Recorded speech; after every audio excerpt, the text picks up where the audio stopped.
All right, welcome. This is Secondary Math 2. We're covering completing the square. So last time we talked about perfect square equations, okay? Something that looks something like these at the top, D, E, and F, okay? Those would be perfect square equations. And we know how to solve those. That's what we covered last time. But now we have other types of problems that we need to try and address, okay? In our first unit, we talked about factoring, where we called it the glasses. We'd do glasses, and we'd find those two things that multiply and add. But that doesn't work all the time. But there's another method, which is called completing the square, that could be a good choice if factoring does not work. So I'm going to do my best to try and clarify a little better. I know that some of the students in the class were a little confused, and where did these values come from? So I'm going to try and figure that out for you guys, and just bear with me, okay? All right, so let's look at these two equations, A and B, okay? We know how to factor this, all right? So we're going to find this. Let's do this and see what we find out. Okay, so if we did glasses, we'd multiply those together. That would give us 25x squared. And we want to find two things that add up to give us 10x. Right? And we were so good at doing this, we'd come up with those two things and we'd say, oh, that's just going to be 5x and 5x. Okay? And then since a is 1, the leading coefficient here would be 1, we can use the shortcut. We'd do x plus 5 and x plus 5. Okay, well, that is just the same thing as x plus 5 squared. All right, and if you kind of look at the equations we did previously, we want our equations to look like that. We want to have a single x. We want to be able to take the square root of both sides, and that would really help us out, because then we can just square root and just make a couple adjustments and we'd have our answer. Okay? Let's do another example. So here we'd do glasses again. And then we'll multiply those together and get 49x squared. And add up to give us a negative 14x. Okay, again, we're going to have these, they're going to be the same answer. So that would be negative 7. I mean, they're identical. So negative 7x and negative 7x. Okay, a is 1 again, so we can use the shortcut. That would be x minus 7 and x minus 7. Or x minus 7 squared. Right? So, again, we want to get from something like this and write it as a binomial squared. All right? So what do you notice? What's the relationship between b and the number inside the parenthesis? It's the same for this one, okay? All right, so the relationship is, if we're going from this to here, the difference is we divide b by 2. And this always will work if this equation is set up as a perfect square, okay? And that's the idea, is we're going to try and take any equation, and force it to be a perfect square so that we can rewrite it as a binomial squared. And if it's in a binomial squared, then all we need to do is just get that on one side and everything on the other side, and we'll square root both sides. And just like we did in 4.2. All right, so let's see what else we need to do. Oh yeah, okay, we need to find the value. We need to find the value that completes the square. These are already completed. Okay, we're going to take another equation, and we're going to try and figure out how do we need to make that be a perfect square equation. All right, so I'm going to try and, I guess we kind of talked about this before. What does the constant in the parenthesis relate to b? Okay, well here we just learned out that to get that value in that parenthesis, we just need to divide it by 2. So it would be b divided by 2 goes in that parenthesis. So something like this. Okay, that would give us our completed square as a binomial, okay? And then to get C, we're going to talk about that in a little bit. All right, so let's just come up with an example. Let's come up with a problem that would be something like, well, let's get started on a problem, okay? So these are the steps for completing a square. Say we have some sort of problem like this. Make sure it's in standard form. That's the first thing you would always want to check, okay? After that, we're going to move the constant to the other side, right? So we have, on the right side, we have x squared plus 6x, and we want to make it be a perfect square, but we're not sure what that's going to be, what that new constant's going to be to make it a perfect square. All right, and I mean, you can kind of look ahead and see what it's going to be, but let's come up with how this really comes about, okay? So I'm going to write this down up here, x squared plus 6x, x squared plus 6x, all right? And we want to find out what this value is to complete the square. So let's just do a little investigation. All right, so here, we're going to kind of do a little example. Say we had this square, okay? X squared, that's already a perfect square, okay? If we had lengths, that would be something like x on one side and x on another. That would give us an area of x squared, okay? And then we're going to add, another length that would be 6, and it has its length of x. And you see these are the same length, okay? So we don't really need to write that other x again. It has the same length, okay? Same length, okay? And that would give us 6x. All right, so if we add those together, that gives us the x squared plus 6x, all right? But we want to make this be a perfect square. This is a rectangle. It's not a perfect square, okay? So what we end up doing is instead of writing it like that, we're going to put half of it on this side.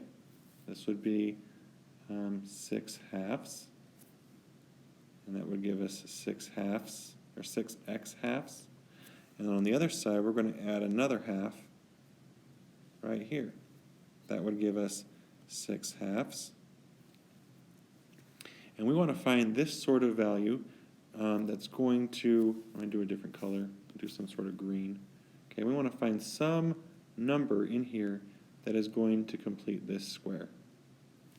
Okay, well, we know the lengths of that little square. Well, it's just 6 halves and 6 halves. So if you multiply those together, that's the same as 6 halves squared. And I think we've got it. Okay, so if you do that, that would end up giving us, well, 6 divided by 2 is 3. 3 squared is 9. Okay, so to complete this square, we would need to add 9. Okay, now that it's written like that, I think we actually had one that was just like that. No, it wasn't. It was a little different. Okay, so if you were to FOIL this, you would get 9x squared, add up to 6x. Well, that is going to be 3x and 3x. And we can use the shortcut. That would give us x plus 3 and x plus 3, or that's the same thing as x plus 3 squared. Okay? And really, I mean, literally, these equations will give us a square. Okay, it's a big square. All right, and if you add the lengths of that, that would be x plus, and this would be, the circled is 3, x plus 3, and on the other side would be x plus 3. And if you multiply that, that gives us the area, which is x plus 3 times x plus 3, which is x plus 3 squared. All right? So what we're trying to find at this point is, what is going to make this value work? All right, so let's make it a little more generic that would work with any equation. Okay, you don't need to erase this or anything. I'm just going to come up with a more generic problem. Oops, that's not what I wanted. Sorry, I'm trying to get off of this so I don't delete that, okay? So say we have some generic problem. Let's just say it was x squared plus bx, okay? And we want to find the c that completes the square. So it's the same thing. I'm just going to draw it again. X and x, but here we're going to cut that bx in half, so we'd have b halves and b halves. And what's going to come here? Well, it's going to be b halves times b halves, which is just b halves squared. Okay, would be the area of that square. Okay, so to complete the square, that will always be b halves squared. Okay, so if we have some sort of equation, let's go back to our original. Hey, what's going on? Okay, so what we did is we moved the the 5 to the other side by subtraction. Subtract 5, subtract 5. Now we have something on this side that would look like what we did above, okay? And we want to find the value that will complete the square. Well, we said that completing the square, that will always be b over 2 squared, okay? So we would substitute b in, and if you're saying, what is b, a, b, c, just a reminder, this is ax squared plus bx plus c equals 0. All right, so b is going to be 6. Divide that by 2 gives you 3. 3 squared gives you 9. So when we find that value that completes the square, we're going to add it to the left side, but we also have to add it to the right side to keep it balanced. Okay, and now that we have it right as a perfect square, we can write it as a binomial squared. Okay, and if we go back again, if we looked at, sorry, why isn't this letting me scroll? Okay, right, so to find that value that goes in that parenthesis, to make it be the area, have the same area x, it's going to be x plus b halves times x plus b halves. Sorry, that did not look very well. B halves times x plus b halves. Well, that's just the same thing as x plus b halves squared. Okay? So the idea here is to complete that square, all we need to do is have b halves in our parenthesis. Okay? And again, of course, since we added those two, we'd have to do that. And now it looks like a perfect square equation. From there, you would square root both sides. Don't forget plus or minus. And then would subtract 3 from both sides. And you'd be done. You be's done. Okay? So let's do some examples, okay? Here are these ones. They just want you to find the value that completes the square. All right? So the best thing, probably, a suggestion for you is probably just memorize what C is. C is b over 2 squared. Okay? If you want to go through that whole square thingy and coming up with those values that will complete the square, you could do that. Okay? This is our C value. But really, you don't need to do that. Okay? So here, C to complete the square would just be, well, this is B. B is negative 6. So C is going to be negative 6 over 2, which is squared, and that's just the same as negative 3 squared, which is 9. Okay, and I think we just kind of did that exact problem just above. Okay, and then if you wanted to complete the square, I think one of the problems on the homework asks you to complete the square. Or I mean, not complete it, I mean write it as a binomial squared. Okay, from there, remember that will always be x plus half of b. Okay, I guess this one will end up giving us, remember, this would be plus b over 2 squared to write it as a binomial. So half of b would be x minus 3 squared. All right, but this is really all they're asking here is just the c value that completes the square. Okay, next to complete the square, that would be 36 halves squared. And I'm just going to do it in my calculator.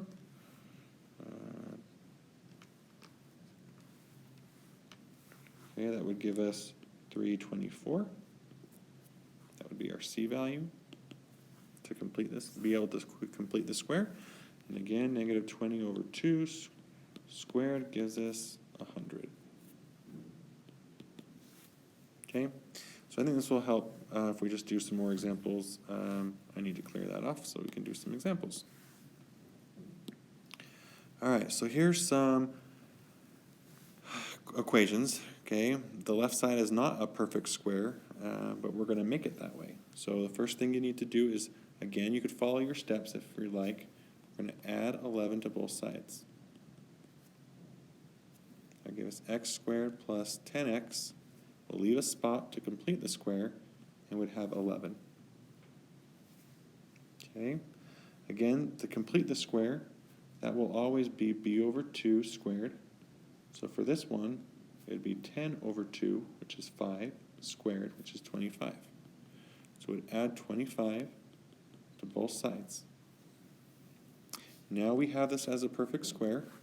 Let's write it as a binomial squared. Okay, and again, it will always be b halves, so that would be 5. And then we still have 11 plus 25, which is 36. Okay, and then you're back to where we were in unit 4.2.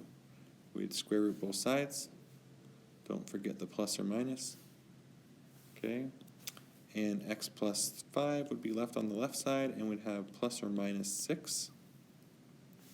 And then the last step would be, well, subtract 5 from both sides, and we'd get our two solutions. One would be negative 5 plus 6, which gives us a positive 1, and we'd have a negative 5 minus 6, which would give us a negative 11. Okay, again, we'll always have two solutions. Okay, let's try b. Again, you'll want to add the constant to the other side so that we have a spot to complete the square. Actually, I've seen people do this a little different. Trying to decide whether I'd like it, but we're just going to stick with this for now. That's 9, not 7. Okay, we'll leave a spot. We'd get 9 on the other side. Okay, now we need to find the value that completes the square. Again, it's going to be c is equal to b over 2 squared. Okay, when you do these problems, you don't need to write, well, it might be nice to write c, what it is. Okay, so here that's going to be negative 8 halves squared, which is 16. So we will add 16 to both sides. C will always be positive because we're always squaring it. Okay. All right, now that we have the left side as a perfect square, we'll write it as a binomial squared. Okay, what's inside will always be half of b, which would be negative 4. And then on the other side, that gives us 25. Now we can do those same steps for perfect square equations. Okay, Square root both sides, we get x minus 4 is equal to plus or minus 5. And then we'd need to add 4 to both sides. So we'd get x equals 4 plus 5, which gives us a positive 9, and 4 minus 5 gives us a negative 1. Okay, let's try some other ones that are not super nice. Okay, so this is just a reminder. It's best to use completing the square when a is 1 and b is even. Okay, and all of these on your homework will be, but we'll talk more about that in 4.5. Okay, so here's the steps just to complete or to solve after you have it in a perfect square equation. Okay, so just square root both sides. Don't forget the plus or minus. Okay, I kind of added it here. You could put it here too as well. And then you subtract 3 from both sides. And then you did negative 3 plus 2, which would give you negative 1. And negative 3 minus 2 gives you negative 5. Okay, so let's do some of these other equations. Let's just, how many are there here? Just 2? All right, we can do this. Okay, if you feel comfortable, you can just stop. Okay? All right, so first step, again, move the 15 to the other side. Let me zoom this in for you. Okay, so we'd get x squared plus 8x equals negative 15. All right, now we need to find the value that completes the square. So c, again, is b, which is 8 over 2 squared. So it would be plus 16. So we'd add 16 to both sides. Now we need to write it as a binomial squared. Okay, it will always be x plus half of b, which would be plus 4 squared. And the right side would be 1. Square root both sides. Don't forget the plus or minus. Square and the square root cancel out. We get x plus 4 equals plus or minus 1. Okay, square root of 1 is just 1. And then the last thing we'd do is subtract 4 to both sides. And we'd get x equals negative 4 plus 1. That gives us a negative 3. And negative, or maybe I'll write this, negative 4 plus 1 and negative 4 minus 1. So we'd get negative 3 and negative 5. Okay, so pause and see if you can do the next 3. I think that will help you. Okay, again, we'll subtract 56 from both sides. All right, we want to complete the square.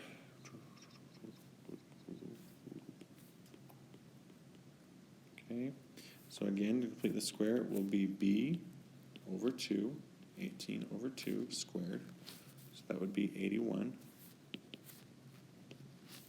9 squared is 81, and then would add 81 to both sides. On the right side, we just made it be a perfect square, so now we can write it as a binomial squared. It'll be x plus half of b, oops, I missed an x there, which would be 9. And then we'd want to simplify that. 56. That would be 25. That's a nice number. Okay, then we'd square root both sides. Don't forget the plus or minus. So x plus 9 is equal to plus or minus 5. And we'd subtract 9 from both sides. So we'd get x, could do minus 9 plus 5, and minus 9 minus 5. So that would give us negative 4 and negative 14.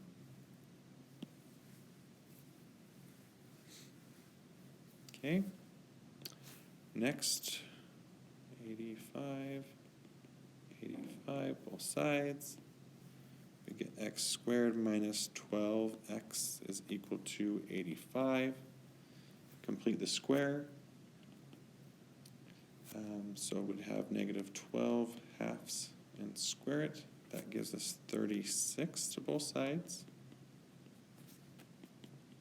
Sorry, I should probably write that first. Okay, now we can write the left side as a binomial squared. X, and this time we're going to divide it by 2, so that gives us, we get negative 6 equals, and then 85 plus 36 equals 121. Okay, just another example. Turns out to be perfect on the right side as well. So the square and square root on the left side cancel. You get x minus 6 is equal to plus or minus 11. Okay, if you weren't sure what that is, you could either do a factor tree or you could just plug it into your calculator. Okay, we'll have problems where you'll have to do a factor tree. This one, you could just do it on your calculator. Some calculators will simplify it for you. And then the last thing would be to add 6 to both sides. X equals, I guess that would give us a 6 plus 11 and 6 minus 11.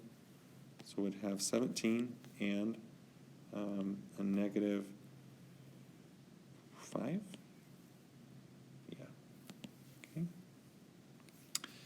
Last one. I kind of hope this one is not a perfect on the right side. Okay, so we will subtract 58 on both sides. We'd have x squared plus 6x is equal to negative 58. Okay, we're going to complete the square again. Remember, don't forget, x equals b halves squared. So that would be 6 halves squared, or 3 squared, or 9. So we'll add 9 to both sides. Okay, so the right side, we can write it as a binomial squared. X plus 3, okay, will always be half of b. And then the right side, looks like that gives us a negative 49. Okay, now we're getting to good stuff. Okay, square root both sides. We get x plus 3 is equal to, now we have a negative inside, so we can rewrite that as an I. And the square root of 49 gives us 7, so that would be plus or minus 7i. And now we'll subtract 3 from both sides. And here your answer will just be negative 3 plus 7i and negative 3 minus 7i. You can't combine real and imaginary numbers. Okay? So I think that's about it. Let's look at the homework. Sorry, I think I'm looking at quadratics, so let's go over here.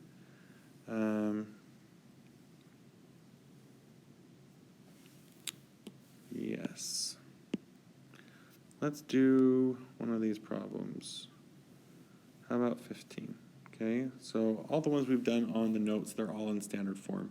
Okay, this one's not in standard form, so we'd want to add 2a to both sides. So we get a squared plus 2a minus 58 is equal to 0. So now we're in standard form. Check. Okay, first step is to add 58 to the other side.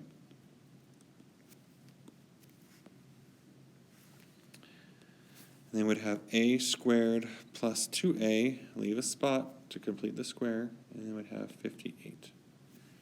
Again, completing the square will always be b, which is 2 over 2 squared. And that would end up giving us plus 1. So now we could write it as a binomial squared.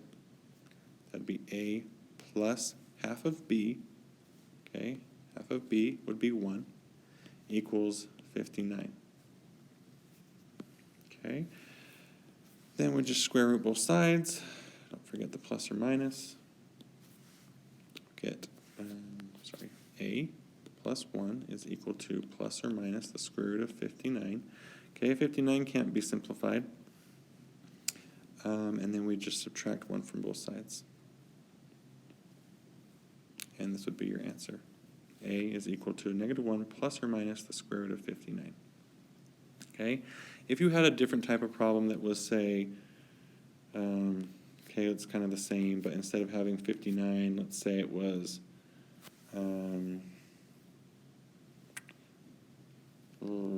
let me try and come up with one.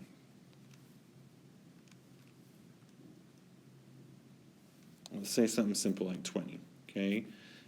All right, if you did that, it wouldn't be simplified, okay? So we'd want to do a factor tree, 2, 10, and 2 and 5 groups would come out. So our real answer, if it was like that, we would do negative 1 plus or minus 2 square roots of what's not in a group would stay inside, square root of 5, okay? You may also have ones that would be something like very similar square root of negative 20, okay? Again, we know what to do if it's a negative. That would give us a plus or minus I square roots of 20, and then we'd need to do the same factor tree, and we'd get negative 1 plus or minus 2 I square roots of 5. Okay, so these are just some variations that you may see on the homework and the test. Okay, and hopefully that helps. If you have any other questions, please don't hesitate to come and talk to me after school or before school. All right, thanks.